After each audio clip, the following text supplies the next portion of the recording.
지난주부터 제가 다음 주까지 사람의 마음에 대하여 말씀을 드리고 있습니다.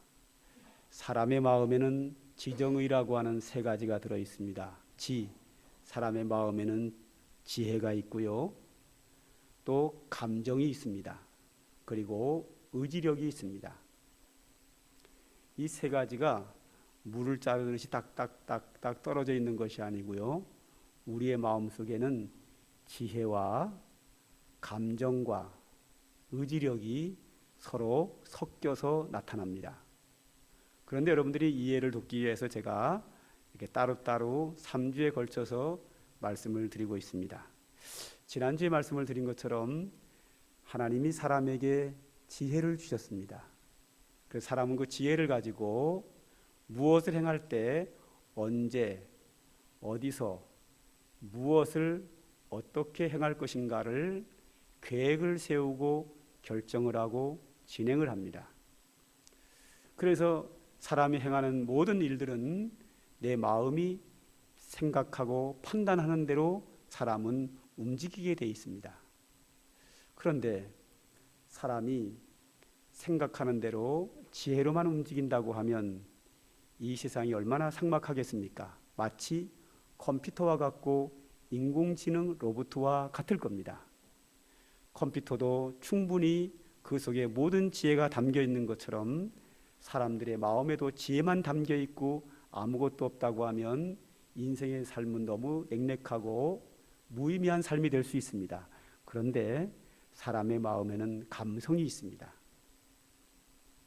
그래서 사람이 지혜를 가지고 무엇을 옳다라고 결정을 하면 혹은 옳지 않다, 옳다라고 결정을 하게 되면 그 결정한 것이 내 마음에 정말 그렇구나, 그것이 타당성이 인정이 되고 공감을 하게 되면 마음속에서 감성이 발동을 합니다.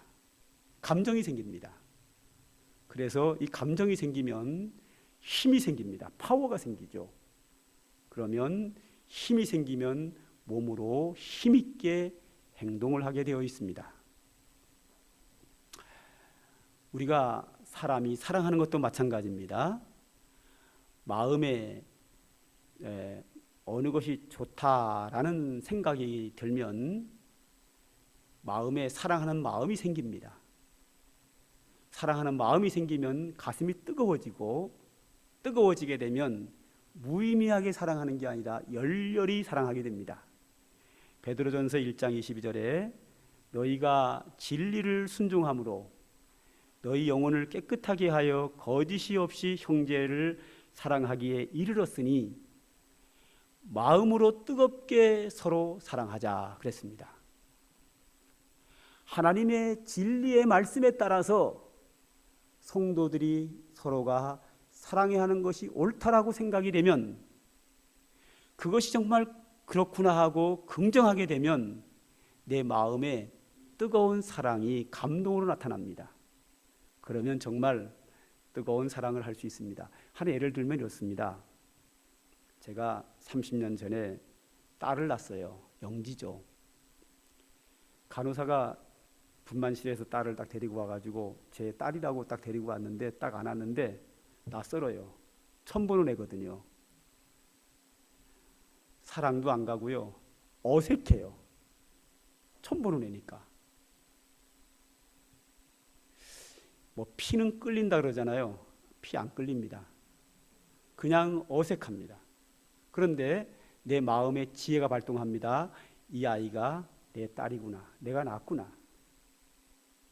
그것을 내 머릿속에 지혜가 생각을 하게 되면 내 딸이야 라고 지혜가 발동을 하면 서서히 내 딸이다 하는 그 지혜 속에서 감동이 생깁니다.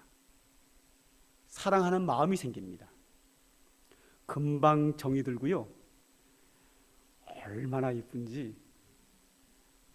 제가 그때 전도사로 있었는데 담임 목사님 사모님이 저한테 뭐라 그러냐면 전도사님 영지만 이뻐하지 말고 사모님 좀 이뻐해 주세요. 주일날요 예배 시간에 내가 안고 있었어요. 애기가 너무 이뻐가지고. 그리고 다닐 때요 입을 붙이고 다녔어요. 뽀뽀하면서 걸어 다녔어요. 너무너무 이뻐가지고 고민이 생겼어요. 이렇게 예쁜 내 딸을 어떻게 시집 보내지? 벌써 저는 낳자마자 한 달도 안 돼서 제 고민은 시집 보낼 고민부터 하기 시작을 할 정도로 이뻐했습니다. 왜 그럴까요? 내 지성이, 지혜가 내 딸이구나 라고 판단을 하면 내 마음속에서 감성이 내 딸을 사랑하는 마음이 생깁니다. 이건 피가 끓이는 게 아니고요, 감성이 동원된 겁니다. 하나 예를 더 들을까요? 드라마를 보죠. 어떤 사람이 아들을 낳습니다. 너무너무 좋죠. 내 아들이다. 그러니까 판단되니까 사랑하게 되거든요. 너무너무 사랑하는데 어느 날 아파서 병원에 가서 혈액형을 재봤는데 혈액형이 안 맞아. 알고 봤더니 내 아내가 다른 남자의 아들을 낳은 거예요.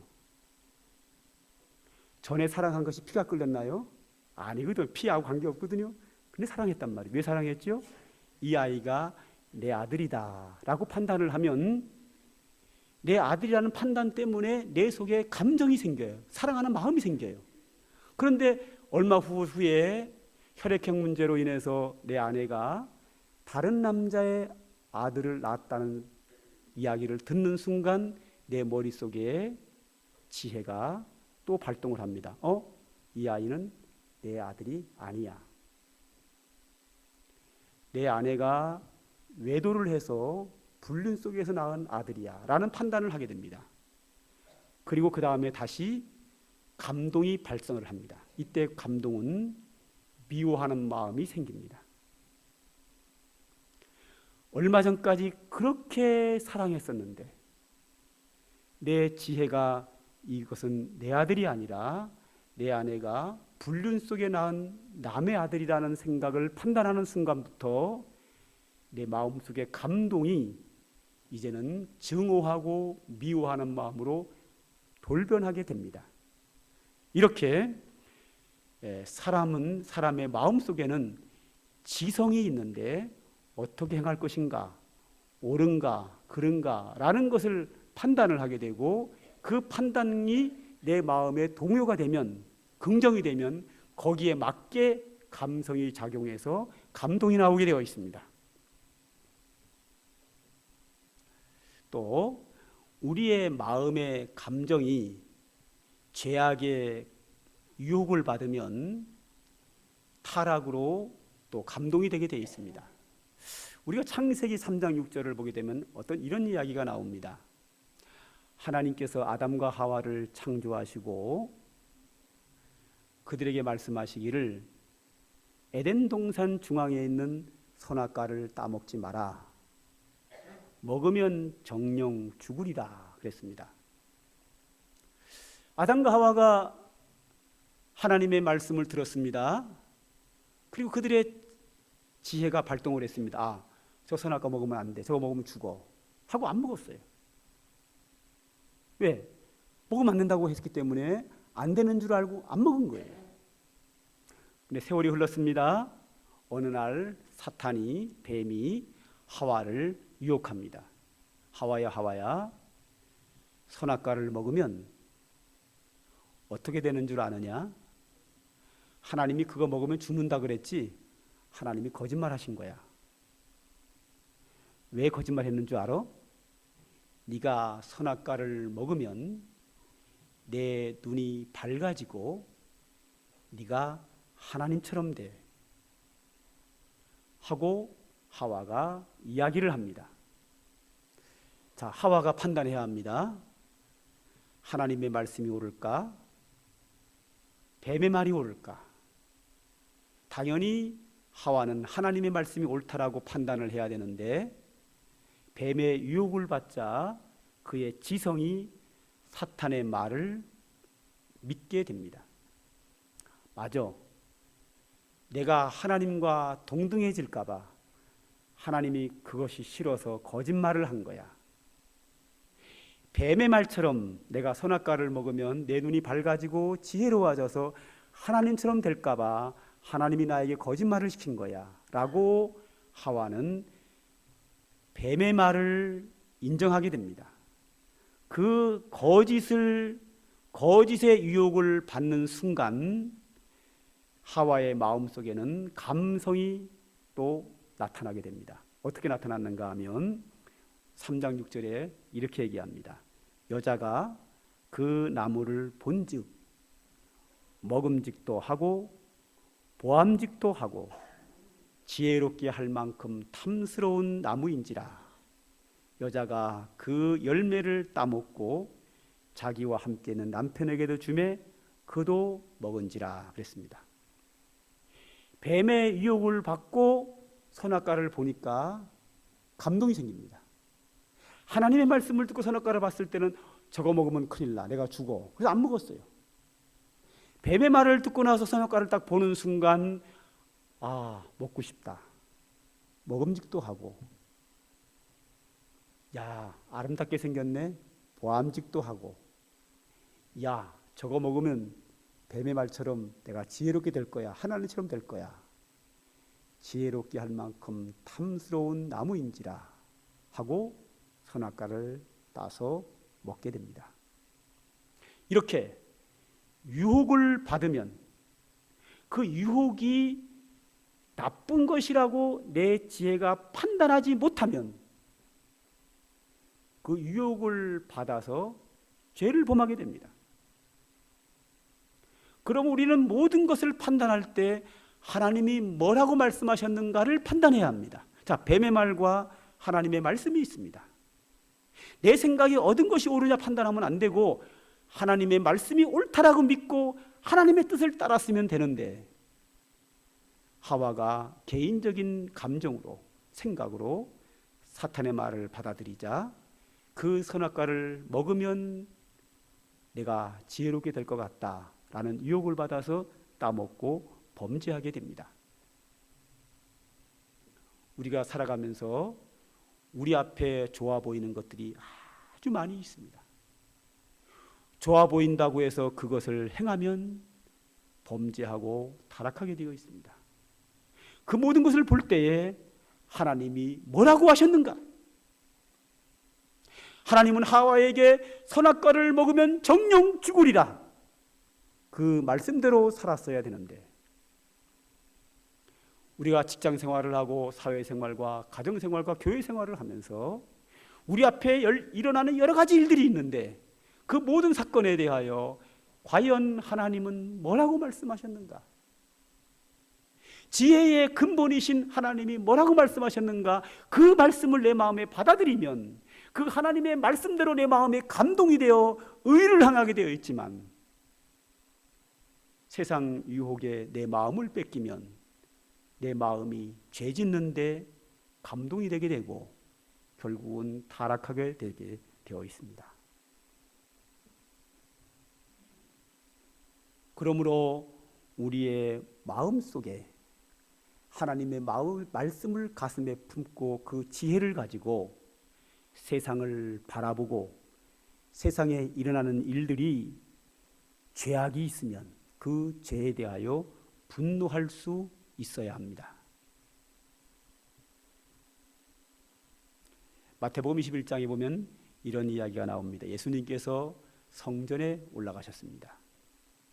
성전 앞에서 짐승들을 팔고 비둘기 같은 것을 팔고 돈을 바꾸는 사람들이 있었습니다. 성전의 앞에서 상행위를 해서도 안 되지만 그들의 상행위는 제사장들에게 막대한 뇌물을 주고 거기서 폭리를 취하는 그런 나쁜 악행을 저질러지고 있었습니다. 그것을 예수님이 보는 순간 저것은 타락한 죄악이다 라고 판단을 했습니다. 예수님의 지혜가 저 행위는 타락한 악이다라고 하는 판단을 하는 순간 예수님의 마음속에 감정이 생겼습니다. 즉, 그 감정이 커지면서 분노가 일어났습니다. 그 분노에 의해서 장사하는 상을 들러 엎고 채찍으로 내리치고 야단을 치며 다 쫓아냈습니다. 엄청난 분노입니다. 폭력을 행했다는 거죠.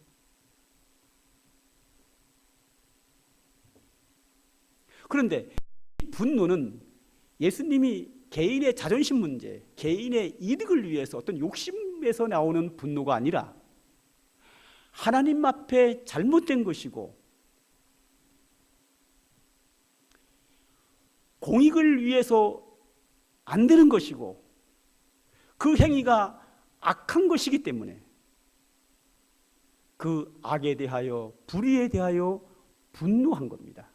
이 분노를 가리켜 성경은 거룩한 분노라고 합니다. 모든 분노가 다 나쁜 게 아니라 내 이익과 내 욕심을 위해서 내는 분노가 아니라 그거와 다르게 구별됐다는 말이 거룩하다는 뜻이거든요. 다른 거룩한 분노는 반드시 믿음의 사람들이 내야 할 분노입니다. 성경에는 그런 분노가 여기저기 많이 나와 있습니다.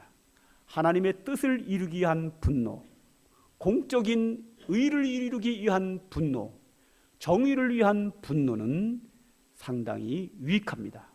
분노해야 될 곳에 분노하지 못하는 사람은 하나의 비겁한 사람일 수 있습니다. 마지막으로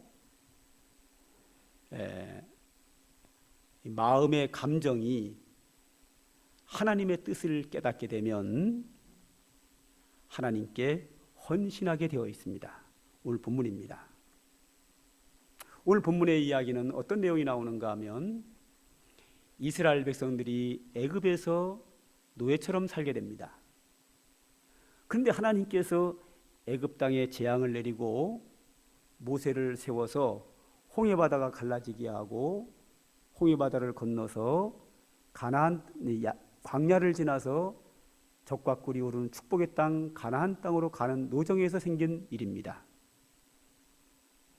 그들이 시내산까지 오기까지 하나님의 은혜와 인도하심과 하나님의 축복 가운데 왔습니다. 그리고 이제 그들은 광야 생활을 거쳐서 가나안 땅 축복의 땅에 들어가게 되어 있습니다. 그런데 그들이 시내산까지 왔을 때에 하나님이 모세에게 말씀하십니다. 모세야, 네가 나를 위하여 집 한 채를 지어다오. 즉 성막을 건축하라고 합니다. 그 당시에는 광야 생활이기 때문에 이사를 다닙니다. 그래서 이스라엘 백성들의 집은 전부 다 천막으로 지어진 집입니다. 텐트입니다. 오늘 밤 자고 내일 텐트를 걷어서 광야 생활에 이동을 해야 되기 때문에 텐트로 집을 다 졌습니다. 장막이라고 하죠. 하나님의 집을 성전이라고 하는데 성전도 벽돌을 쌓아서 지을 수 없습니다. 왜? 내일이면 이사 가야 되기 때문에. 그래서 하나님의 성전도 천막으로 짓습니다. 그걸 성막이라고 합니다. 그래서 하나님은 내 집을 이런 재료를 가지고 이런 모양으로 이렇게 만들어라 하고 명령을 내리십니다. 모세가 그 이야기를 듣고 백성들을 모아놓고 광고를 합니다. 하나님이 집을 지어달랍니다. 우리 성막을 건축합시다. 성막을 지으려면 여러 가지 실도 필요하고 천막도 필요하고 금도 필요하고 은도 필요하고 놋도 필요하고 나무도 필요하고 또한 기술자들도 필요하다라고 광고를 합니다. 백성들이 그 이야기를 들었습니다. 그 이야기를 듣고 생각합니다. 정말 성막을 지어야 할까?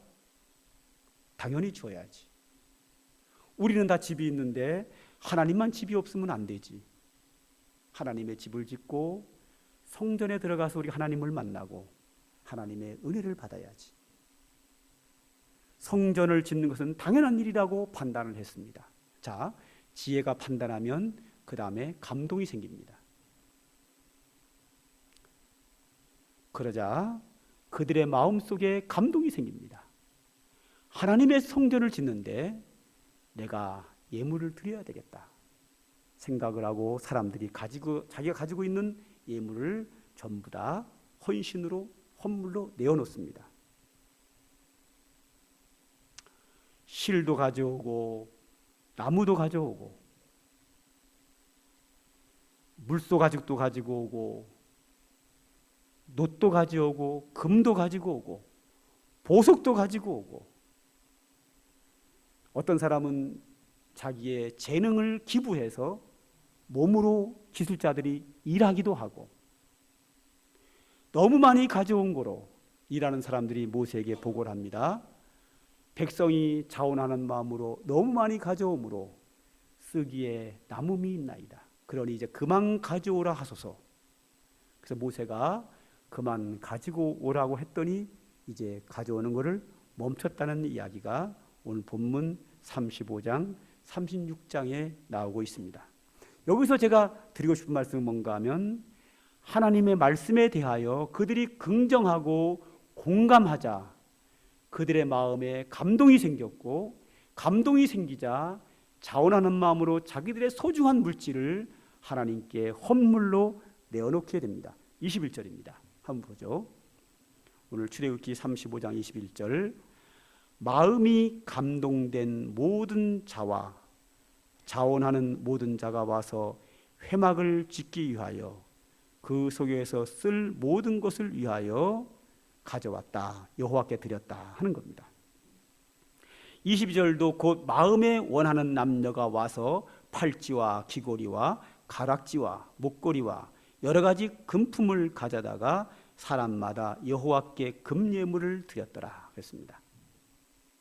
여기서 자기가 가지고 있는 목걸이, 팔찌, 가락지, 금과 은들 얼마나 소중한 겁니까? 그들이 하나님께 드리고 싶겠습니까? 누구나 다 소유욕이 있습니다. 내가 많이 가지고 싶고 좋은 것은 남에게 주고 싶은 마음이 없는 것은 사람 다 똑같습니다. 내가 좀 더 좋은 것을 더 많이 갖고 싶은 것이 사람의 마음입니다. 그런데 하나님의 성전을 짓는다고 하자 당연히 지어야지 라고 지혜가 결정을 하니까 그 마음에 감동이 일어납니다. 감동이 일어나니까 자원하는 마음으로 예물을 드리는 겁니다. 필요 없어서 드리는 게 아니고 내게 꼭 필요하지만 그들의 마음속에 감동이 되어서 자원하는 마음으로 하나님께 드렸다 하는 것이 본문의 핵심입니다. 저는 그래서 우리 교회에서 그동안 여러 가지 일을 할 때마다 한 번도 작정 헌금을 한 적이 없습니다. 의무적으로 뭐 장로는 얼마 해야 되고 집사는 얼마 하고 권사는 얼마 하고 할당 해본 적도 한 번도 없습니다. 왜? 하나님께 헌신은 하나님의 은혜에 대하여 감동한 자가 자원해서 하는 것이 성경의 원리입니다. 모세가 백성들에게 누구는 뭐 가져오고 누구는 뭐 가져오고 누구는 얼마큼 가져오고 할당하거나 작정하지 않습니다. 그냥 광고만 합니다. 하나님의 성전을 지어야 되는데 이러한 것이 필요합니다라고 광고만 했는데 백성들의 마음이 그 말에 공감을 하자 공감과 함께 그 마음에 감동이 일어나자 그들이 자원하는 마음으로 하나님께 예물을 드렸고 그 예물이 차고 넘쳐서 그만 가져와도 된다 할 만큼 많이 드려지게 되었습니다. 자, 25절과 26절을 보죠. 마음이 슬기로운 모든 여인은 손수 실을 빼고 그 뺀 청색, 자색, 홍색 실과 가는 배실을 가져왔으며 마음의 감동을 받아 슬기로운 모든 여인은 염소 털로 실을 뽑았으며 이 말은 뭐냐 하면 자, 손으로 실을 가지고 천막을 만드는 기술은 아무나 하는 게 아닙니다. 그런데 다행히도 염소털이나 실을 가지고 천막과 실을 만들 기술이 있는 자는 그들의 마음속에 감동이 돼가지고 내 이 기술을 제공하여 성전 성막 건축에 내가 힘쓰리라 하고 자기의 기술을 헌신합니다. 29절에도 보면은 마음에 자원하는 남녀는 누구나 여호와께서 모세의 손을 빌어 명령하신 것을 만들기 위하여 분품을 드렸으니 이것이 이스라엘 자손이 여호와께 자원하여 드린 예물이라고 합니다. 다음에 31절 보면 여호와의 영을 그에게 충만하게 하여 지혜와 총명과 지식으로 여러 가지 일을 하게 했다. 또한 34절에 가면 또 단 지파 아이사막의 아들 오홀리압을 감동시키사 가르치게 하시며 지혜로운 마음을 그들에게 충만하게 하사, 이 말은 다 뭐냐 하면 하나님이 그들의 마음을 감동시켰더니 자기가 가지고 있는 지혜와 기술을 동원해서 성막 짓는데 헌신했다. 물질을 들여 헌신하든지 자기 몸으로 수고하는 헌신을 하든지 누구나 다 자기가 가지고 있는 기술과 가지고 있는 지혜와 가지고 있는 물질을 하나님께 드려 헌신했다 하는 이야기가 계속 그 뒤에 36장에도 계속 그것이 나오게 됩니다. 하나님께서 성령이 그의 마음에 감동함을 주셨다는 겁니다.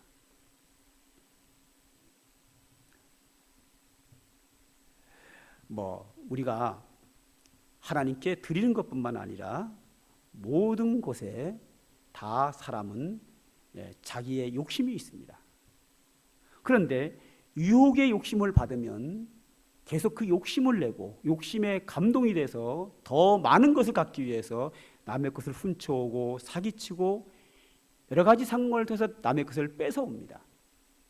그러나 내 마음이 하나님 말씀에 바르게 감동이 되면 남에게 나누기도 하고 하나님께 드리기도 하고 또 돈을 열심히 벌기도 하고 이렇게 물질에 대해서 바르게 살아가게 됩니다. 중요한 것은 우리의 마음이 이 지혜의 컨트롤을 받느냐만 중요합니다.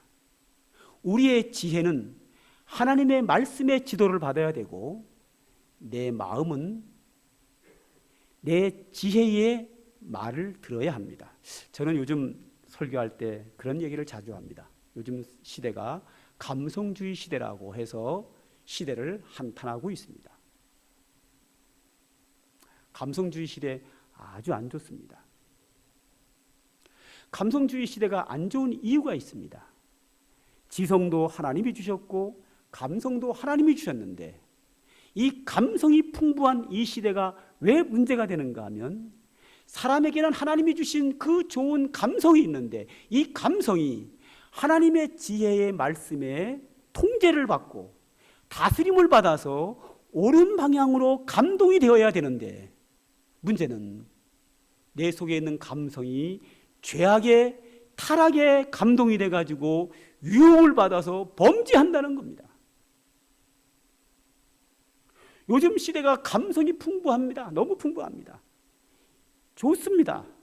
그런데 이 감성이 풍부한 건 좋은데 이 감성이 하나님의 뜻에 따라 우리의 마음의 지성의 통제를 받지 않고 기분 내키는 대로 산다는 겁니다.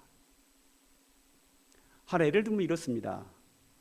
요즘 우리나라는 과거에는 영남과 호남으로 양분되어 있다가 요즘은 보수와 진보로 양분되어 있습니다. 보수주의 입장에서는 자기 측에서 하는 일은 잘못된 것도 잘했다 그러고 잘한 것도 잘했다 그렇습니다. 그럽니다. 그러나 진보 측에서 하는 거에 대해서는 잘했어도 잘못했다 그러고 잘못해도 잘못했다 그래요. 반대로 진보 측에 있는 사람은 보수 측에 있는 사람들이 잘못해도 잘못했다 그러고 잘해도 잘못했다 그러고 보수 측에 있는 사람은 보수 측에서 잘해도 잘했다 그러고 잘못해도 잘못했다 그래요. 딱 양분돼 가지고 누구 편이냐? 지금 저 사건이 이루어지고 있는 사건에 대해서 지혜를 가지고 하나님 말씀에 근거해서 저게 잘했느냐 잘못했느냐 판단을 하고 감동이 되어야 되는데 즉 광화문에 법원에 촛불 들고 국기 들고 나가는 사람들 그거 왜 나갑니까? 마음에 감동돼서 나가는 거거든요. 그러면 감동되기 전에 무엇이 옳은가를 판단하고 나가야 되는데 그 판단 없이 내 편은 다 잘한 거니까 들고 나가고 네 편은 다 잘못된 거니까 들고 나가고 난다는 거죠. 이게 문제입니다. 편가르기 문제입니다. 편가르기 하면 안 되고 이 사건에 대해서 옳으냐 그르냐, 그 옳으냐 그르냐를 내 지혜가 먼저 판단을 해야 합니다. 성경적으로 과연 하나님의 뜻이냐, 저것이 하나님이 기뻐하는 일이냐, 저게 정의냐, 의로운가를 판단하고 행동해야 되는데 무조건 내 편이면 내 편 들고 네 편이면 비판하고 안 됩니다. 그러면 정치 세계만 그렇습니까? 교회 생활도 마찬가지입니다. 나하고 친한 사람은 좀 잘못해도 덮고 넘어가고, 내가 안 좋아하는 사람은 뭐 좀 잘못하면 막 비난하고, 안 됩니다. 내 편, 네 편을 따지지 말고, 나에게 잘했느냐 잘못했느냐를 따지지 말고, 저 사건이 옳으냐 옳지 않으냐, 하나님의 뜻에 합당하냐, 과연 하나님은 무엇을 원하실까, 이 사람의 잘못을 하나님의 사랑으로 덮어줄 것인가, 용서할 것인가, 아니면 찾아가서 그렇게 하지 말라고 권면할 것인가, 아니면 그 잘못에 대해 징계할 것인가. 그 지혜를 감성이 하면 안 되고 내 지성으로 하나님 뜻에 맞게 판단한 다음에 그 다음에 감성으로 그 일을 처리해야 합니다.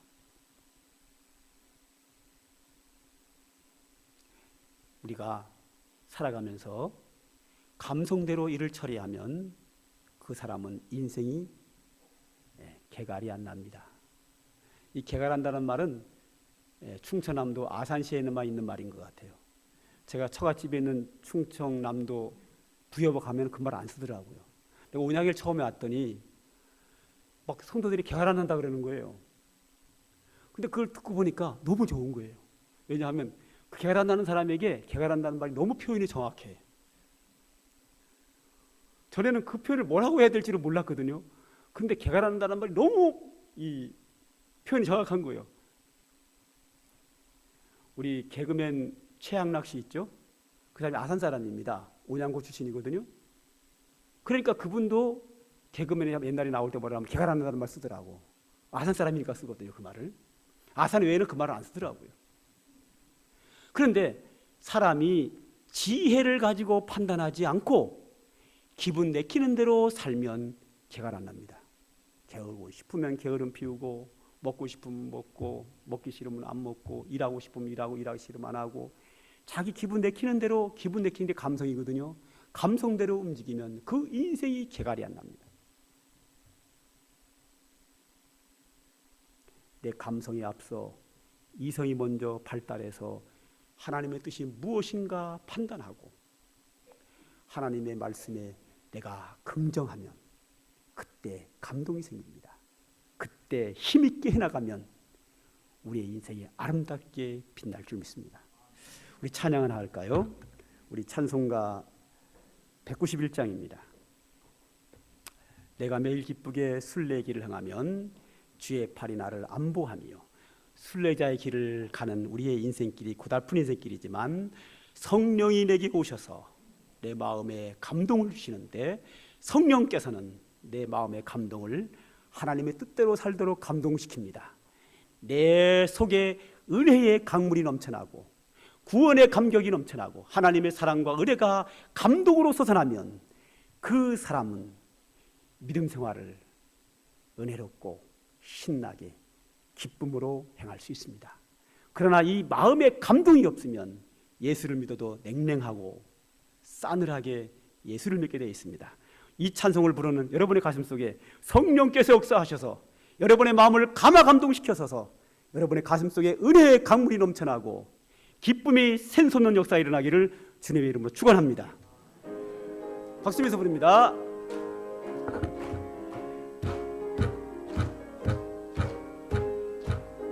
내가 매일 기쁘게 순례의 길 행함은 주의 팔이 나를 안보하며 주의 경 받는 참된 비결은 주의 영이 함께함이라. 성령이 계시네. 할렐루야 함께 하시네. 좁은 길을 걸으며 밤낮 기뻐하는 것 주의 영이 함께 함이라. 전에 죄에 빠져서 평안함이 없을 때 예수 십자가의 공로 힘입어 그 발 아래 엎드려 참된 평화 얻음은 주의 영이 함께함이라. 성령이 계시네. 할렐루야 함께 하시네. 좁은 길을 걸으며 밤낮 기뻐하는 것 주의 영이 함께함이라. 나와 동행하시고 모든 염려 아시니 나는 숲의 새우와 같이 기쁘다. 내가 기쁜 마음으로 주의 뜻을 행함 주의 영이 함께함이라. 성령이 계시네. 할렐루야 함께 하시네. 좁은 길을 걸으며 밤낮 기뻐하는 것 주의 영이 함께함이라. 세상 모든 욕망과 나의 모든 정욕은 십자가의 모임이 못을 박았네. 어두운 밤이 지나고 무거운 짐 벗으니 주의 영이 내게 함이라. 성령이 계시네. 할렐루야 함께 하시네. 좁은 길을 걸으며 밤낮 기뻐하는 것 주의 영이 함께함이라. 여러분의 마음이 세상 것들로 인하여 감동이 되고 유혹을 받으면 타락할 수밖에 없습니다. 그러나 하나님의 말씀에 의하여 마음이 감동되고 성령께서 여러분의 마음에 오셔서 감동을 시키면 그 사람은 기쁘고 신나고 감격 속에서 하나님이 기뻐하는 믿음의 삶을 살 수 있습니다. 여러분의 은혜, 여러분의 삶 속에 이 은혜가 충만하기를 소망합니다. 기도하겠습니다. 아버지 하나님, 오늘도 귀한 말씀 주신 거 감사합니다. 주의 말씀이 우리 심령 속에 살아 역사하고 우리의 심령 속에 성령이 역사하여 우리가 주님의 뜻에 합당하게 감동이 되어 능력 있는 믿음 생활, 믿음력 있는 신앙생활을 행할 수 있도록 오늘도 축복하여 주시옵소서. 예수님의 이름으로 기도합니다. 아멘.